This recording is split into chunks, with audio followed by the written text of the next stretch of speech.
Aiden Aslin, Moroccan Saaudun Brahim and Sean Pinner received the death sentence in a rebel pro-Russian court in Donetsk, eastern Ukraine. Only yesterday, Aiden Aslin had changed his plea to guilty. We won't show him changing his plea. His family says it was evidence of duress imposed by a kangaroo court. Today, a breakaway state and judicial system, recognised by hardly any country on earth, sentences all three to death. Russian-controlled state media says they will be shot. Tonight, the Foreign Secretary condemned the sentence as a sham judgement with no legitimacy from Russian proxies, saying these men are prisoners of war.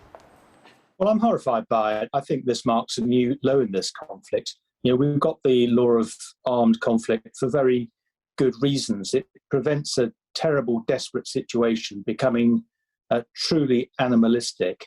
And I sincerely hope that wise counsel will prevail upon people in this jurisdiction to ensure that the appeal that I understand the accused are going to file is upheld. This week, Russian state-controlled media has discussed whether these men should be shot, hanged or chopped up. Если можно было повесить Саддама Хусейна, можно повесить и этих. Зачем нам повторять это, если можно расстрелять? Вешать. Ну слушайте, ну что ж такое? Расстреливают военных, а вешают преступников. The UK's difficulty here is that raising official concerns is effectively recognising the courtroom and the regime. On the face of it, politically impossible. Sean Pinner is 48, from Bedfordshire, former British soldier married to a Ukrainian. He was nearing the end of a 3-year contract with the regular Ukrainian army, fighting mostly in and around the city of Mariupol. He spoke to us in the early days of the war. Obviously I have to be a bit quiet because there's an operations room just about 20 metres away. But this is big artillery, out of the norm. First time this sector. Catch you later. Aiden Aslin is 28 and from Nottinghamshire. His family says he joined the Ukrainian Marines in 2018, having previously fought with Kurdish forces against the Islamic State in Syria. He too fought mostly in and around Mariupol. The airstrikes are the biggest problem at the moment, and not because they're targeting us, it's because they're targeting like civilians indiscriminately. To the Russian authorities, they are foreign paid mercenaries. Ukraine insists they are regular soldiers and has the paperwork to prove it. Aiden Aslin's close friend Brendan Phillips spoke to us this afternoon from Kyiv. I was anticipating a verdict that would be life imprisonment or the death sentence, but I do not believe that it will be carried out. Again, I think that they are more concerned with public opinion and optics, theatrics, than they are with any semblance of the rule of law. This is a stunt. Yeah, it's a stunt. Stunt or reality, it must now be added to the regular hazards of war fighting for those who would join the ranks of the Ukrainian army. Alex Thompson reporting. Well, Robert Jenrick is the MP for Mr. Aslin's constituency in Newark. I spoke to him a short time ago and asked him if he'd spoken to Aiden's family yet. I have. I've known Aiden and his family for a very long time. In fact, almost as long as I've been a Member of Parliament. They are such good people. They've been through a terrible ordeal. Today's news is the worst news imaginable for them. But they are strong. They're trying to support each other through this. And as their local Member of Parliament, all I can do is rattle cages and make clear to the Foreign Office that we're not going away. We need them to step up and to try to bring this to a resolution as far as one can. And is it right that Aiden was a care worker in your constituency before he moved to Ukraine? That's right. When I first met Aiden, he was a care worker in Newark in Nottinghamshire.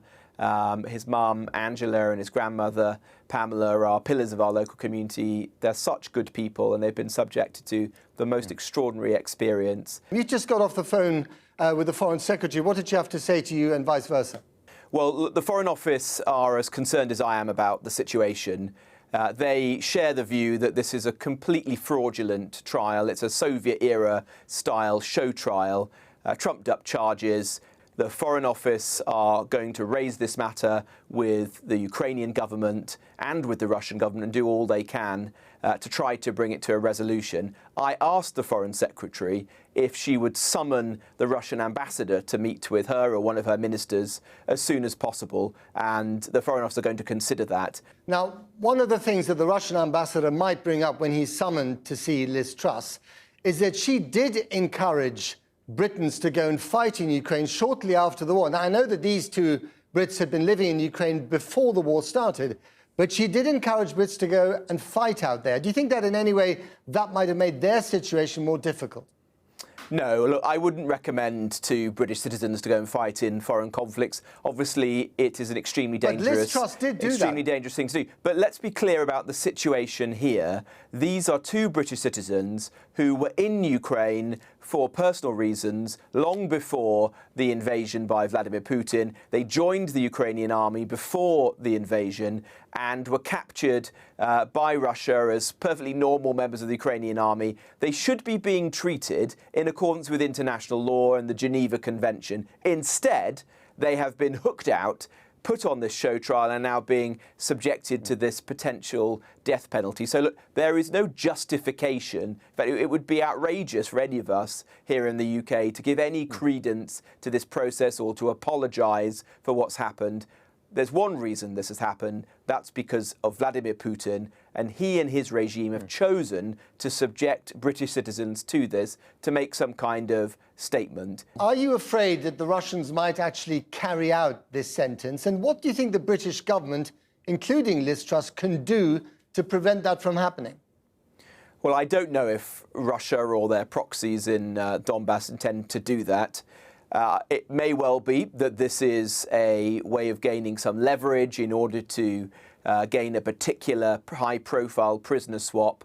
I think the first thing that the British government can do is to speak directly to the Russian government via their ambassador and make clear that this is intolerable, that British passport holders should not be subject to this kind of extraordinary show trial and potential death penalty, and deliver that message as strongly as possible to Russia, who of course could call this off at a moment's notice if they wanted to. Robert Jendrick, thank you very much indeed. Thank you.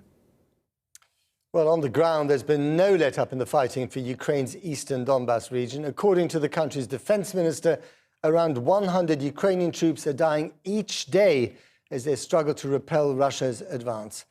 Porrick O'Brien is in the southern port city, the beautiful port city of Odessa for us. Porrick. Yes, Matt, welcome to beautiful Odessa, and it still is just that.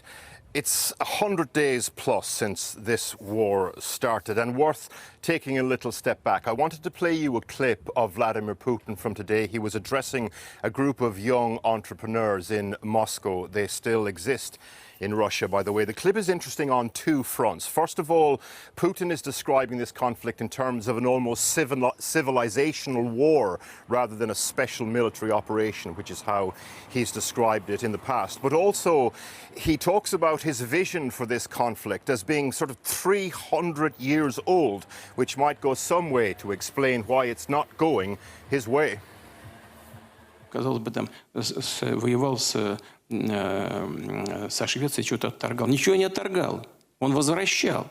Вот. Ну, судя по всему, на нашу долю тоже значит, выпало возвращать и укреплять.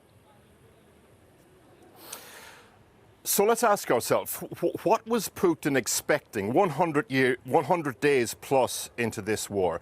I imagine he envisaged, you know, the Russian flag flying over Kyiv, over Kharkiv, over possibly Odessa. But instead, we are talking about the struggle for quite a small sliver of land in Luhansk around Severodonetsk. Remember, a region that his proxy forces owned about 50% of before the war. Yes, the battle in Donbass is bloody and fierce, but in terms of Russian progress, it is still grindingly slow and incremental.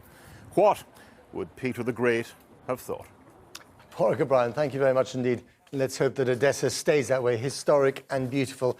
Well, joining me now is Sir Tony Brenton, who is a former British ambassador to Russia. Thanks very much for coming on the programme.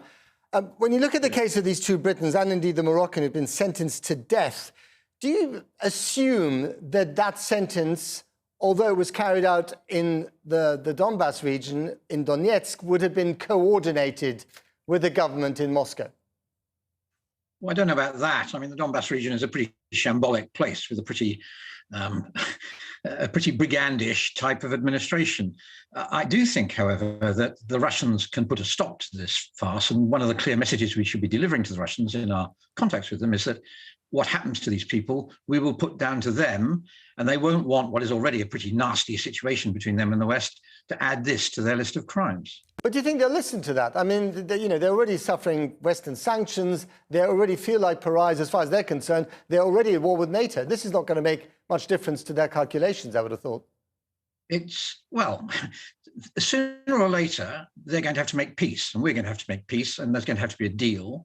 And it's a matter at that point of who has the bigger list of complaints to deal with. They will want, as I say, to find a way out of the mess they've gotten themselves into with this war, and adding an extra charge against them makes that little bit more difficult for them. I mean, we heard in Alex's piece how these two Britons are part of the kind of propaganda churn that is played out on Russian media, certainly on some channels, every day. Given that, does that worry you about their fate? I don't think they're likely to be actually executed. I think that everybody can see that that would be a very major blow to such prospects as there are of finding a way out of this mess. As I say, we should make it clear to the Russians that we regard them as being responsible for what happens to them, because of course we can't talk to the Donetsk People's Republic. We should also be talking to the Ukrainians, and we should be saying to them that as you work on exchanges of prisoners with the Russians, we very much hope, given our very firm support for Ukraine throughout this crisis, that they will place our people close to the top of their list. So there are various quite practical things that we could be doing, quite apart from the anger which our politicians are so eloquently expressing at the moment. And it's entirely plausible, I would have thought, that these two Britons and indeed the Moroccan could be used as pawns by the Russians, but for what? Well, that's a very good question. But again, the sort of area we're probably looking at is some sort of exchange of prisoners or oligarchs. Various Russian oligarchs are now in jail or suffering one way or another. I can see it turning into that sort of negotiation about exchanges of that sort. But we're not there yet. They have a month until they have to have appealed against their sentence. For the moment, what we can do is make it very clear that there are costs, big costs in them going ahead with the sentence. Once you've got that danger removed, and it's obviously important to do that, not least to allay the concerns of the relatives and everybody else, then you can get into the more mundane business of sorting out what sort of deal the Russians are ready to do.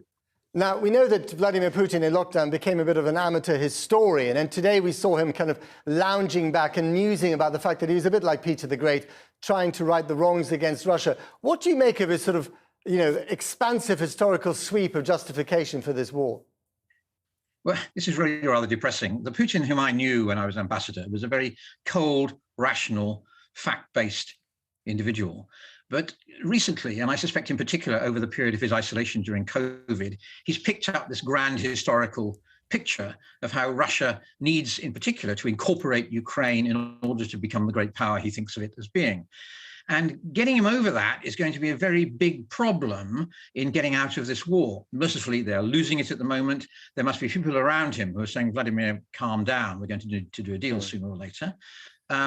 It's a matter of how quickly that message can be gotten through to him, and if he can begin to understand that even if he doesn't abandon his ultimate ambitions, which I think is going to be much more difficult, at least for the immediate future, he needs to move towards peace.